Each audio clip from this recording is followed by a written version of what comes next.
நான் அங்கே போட்டிருக்கிறது. தேவ அழைப்புக்கு, அதாவது அங்கே 2 பேதுருவின் புத்தகத்தில் நாங்கள் பார்க்கிறோம். 2 பேதுரு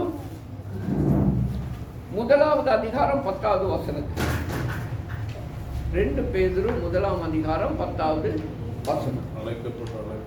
ஆம், நான் சொல்றது,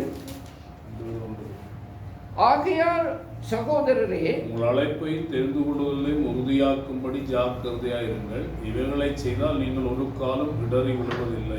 விழவே மாட்டீங்க, கடைசி வரையும் விழுந்து போக மாட்டீங்க, இடறி விழ மாட்டீங்க. இடறி எப்படி விழுவான்? இப்படி நடந்து கொண்டு இருக்கும் பொழுது தடைகள் இருந்தால் தான் அந்த தடைகள்ல இடறி விழுவான். அதுதான் இடறி விழுகிறதுன்னு சொல்றது. தடைகளை போடுகிறவன் சாத்தான். நாங்கள் ஒரு விசுவாச பாதையிலே நடந்து கொண்டிருக்கிறோம், அது எங்களுடைய ஊழியம். அந்த பாதையிலே நடக்கும் பொழுது நாங்கள் இடறி விழுகிறோம் என்று சொன்னால் பிசாசு கொடுக்கிறதான தடைகள், அந்த தடைகளை நீங்க அப்புறப்படுத்தி கொண்டு மேலால ஜம்ப் பண்ணி போவீங்களே ஒழிய அந்த தடைகளிலே நீங்க விழ மாட்டீங்க. எப்படி விழ மாட்டீங்க? சகோதரரே, உங்கள் அழைப்பையும் தெரிந்து கொள்ளுதலையும் உறுதியாக்கும்படி ஜாக்கிரதையா இருந்தீங்கன்னா ஒரு காலம் அவன் எவ்வளவு பெரிய தடைகளை போட்டாலும் அது உங்களை விழ தள்ளாது. அல்லேலூயா. இதுதான் ஏன் இன்றைக்கு ஊழியக்காரர்கள் அநேகர் எங்கிட்ட வர்றாங்க, நிறைய கவுன்சிலிங்க்கு வர்றாங்க. கவுன்சிலிங் வந்து எனக்கே தெரியாது பாஸ்டர், நான் விழுந்துட்டேன், எனக்கே தெரியாது பாஸ்டர், இந்த இடத்துல நான் போறேன், நான் ஊழியத்துக்கு தான் போறேன், இந்த ஒரு பெரிய பாவத்தில் நான் விழுவேன்னு நான் நினைச்சு கூட பார்க்கல. நான் போனேன், ஜெபம் பண்ணிட்டு தான் போனேன், உபவாசத்தோடு தான் போனேன், திரும்பி வரும் பொழுது பாவத்தில் விழுந்து அந்த விழுதலின் மகனாக திரும்பி வந்தேன். இப்போ எனக்கு எழுதுறதுக்கு முடியலை, என்னுடைய குடும்பம் எனக்கு பிரிஞ்சிருச்சு, என்னுடைய வருமானம் எல்லாம் இல்லாமல் போயிடுச்சு, ஏன்னா யாரோ என்னை பிடிச்சிட்டாங்க.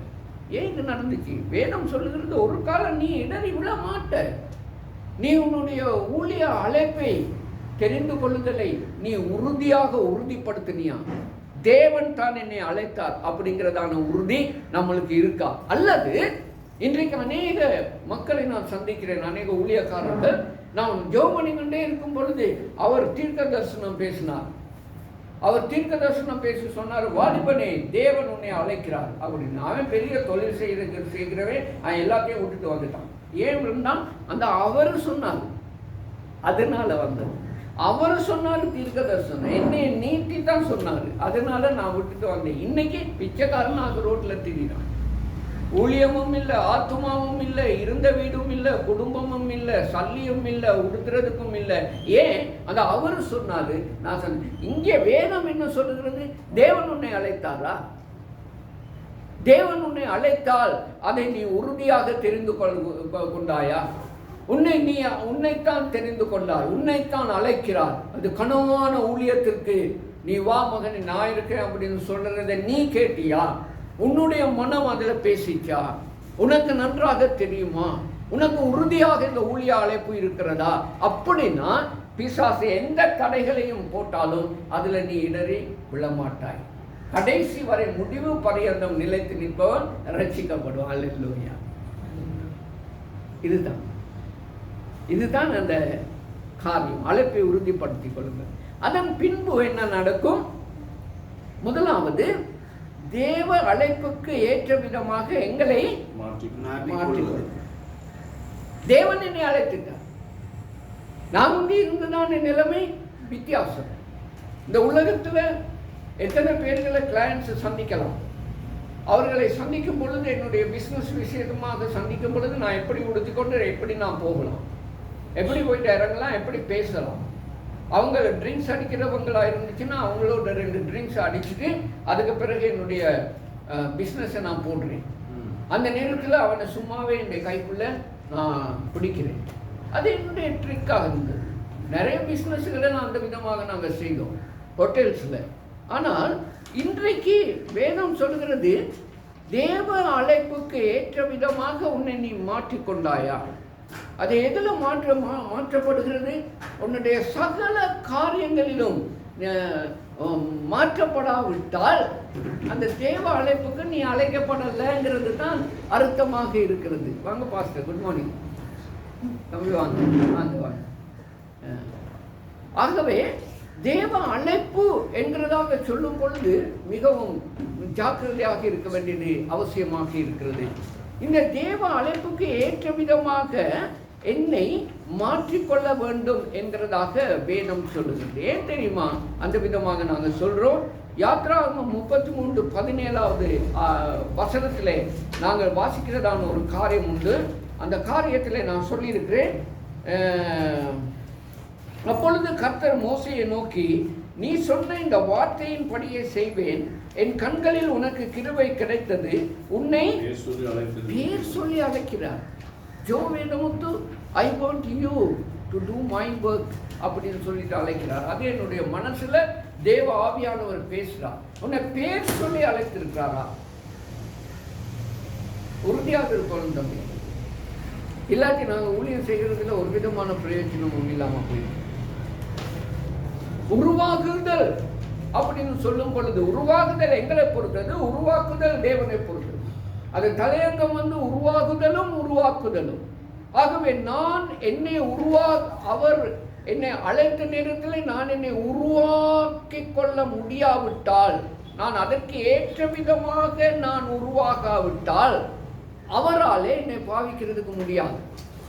ஏன்னா திரும்ப திரும்ப திரும்ப திரும்ப எகிப்தின் அந்த காரியங்களை தான் இவங்க சொல்லிக்கிட்டே இருந்தாங்க. அந்த 6 லட்சம் பேருக்கு நாங்கள் அங்கே இருந்தால் அதை சாப்பிட்டோம், இதை சாப்பிட்டோம், நீ எங்களை கூட்டிகிட்டு வந்துட்டு நடுவழியில் கொல்றதுக்கு கூட்டிகிட்டு வந்தியா, என்ன மோசே நாங்கள் உங்களை இதை எந்த நேரமும் எகிப்தை தான் பார்த்து கொண்டிருந்தாங்க. ஆகவே தேவன் அவர்களை கானானுக்கு கொண்டு போகிறதுக்கு முடியாமல் போயிடுச்சு. இடவழியில எல்லாம் முடிஞ்சு சேர்த்துட்டாங்க. அவங்களோட பிள்ளைகள் தான் போனாங்க. இவங்களுக்குள்ளே இருந்த காலேபும் யோசுவாவும் போனாங்க. ஏன்னா அவர்களுடைய விசுவாசம் உறுதியாக அவர்கள் சொன்னாங்க, இல்லை நான் ஆண்டவரோட தான் அப்படின்னு சொன்னாங்க. பார்த்தீங்களா, இதுதான் அவர் சொல்றாரு, பேர் சொல்லி உன்னை அழைத்திருக்கிறேன், நீ உன்னை உருவாக்கிக் கொள். உருவாக்குறது எப்படி? அதைத்தான் மற்ற காரியத்தில் நாங்கள் பார்க்குறோம். மத்தேயு 22வது அதிகாரத்தில் ஒரு சில காரியங்களை நாங்கள் பார்ப்போம். மத்தேயு 22வது அதிகாரத்தில் நான் எப்படி என்னை உருவாக்க முடியும் பாருங்க. 22வது அதிகாரத்தில் 11வது வசனத்தில் நாங்கள் வாசிக்கிறோம். அழைக்கப்பட்டவர்கள் அநேகர். 11வது வசனம், விருந்தாளிகளை பார்க்கும்போது ராஜா உள்ளே பிரவேசித்த போது கல்யாண வஸ்திரம் தரித்திராத ஒரு மனுஷன் அங்கே இருக்க கண்டார். இப்போ ஒரு பெரிய கல்யாணம் நடக்குது. 22வது அதிகாரத்தை நீங்க பார்த்து கொண்டு வந்தீங்கன்னா, ராஜாவினுடைய மகனுடைய கல்யாணம். ராஜாவுக்கு ஒரு கல்யாணம், தன்னுடைய குமாரனுக்கு கல்யாணம் செய்ய வைக்கிறான். தன்னுடைய குமாரனுடைய கல்யாணம். அதை அழைக்கப்பட்டவர்கள் இருக்கிறாங்க. அவன் காட்சிப்பை நாங்கள் கொடுக்குறோம் இல்லையா, நாங்கள் அழைக்கிறோம் இல்லையா, எல்லாத்தையும் அழைக்கிறது இல்லையே. நம்மளுக்கு வேண்டியவங்களை அழைத்த பொழுது 22:3 நாங்கள் வாசிக்கிறோம், ஒரு சிலருக்கு மனம் இல்லாமல் இருந்தது. அழைப்புக்கு அவங்க மனம் இல்லை. 2வது காரியம் பார்க்கிறோம். 5வது வசனத்தில் அந்த அழைப்பை அசட்டை பண்ணினவர்கள் இருந்தார்கள். இவன் என்ன என்னைய அழைக்கிறது, நான் என்ன கல்யாணத்துக்கு போறது, அசட்டை பண்ணினவர்கள். 3வது மக்கள் 6வது வசனத்தில் அவனை பிடிச்சி, அவன் அந்த காட்ஸை தூக்கிட்டு வந்தவனை பிடிச்சி அவமானப்படுத்தி கொலை செய்கிறார்கள்.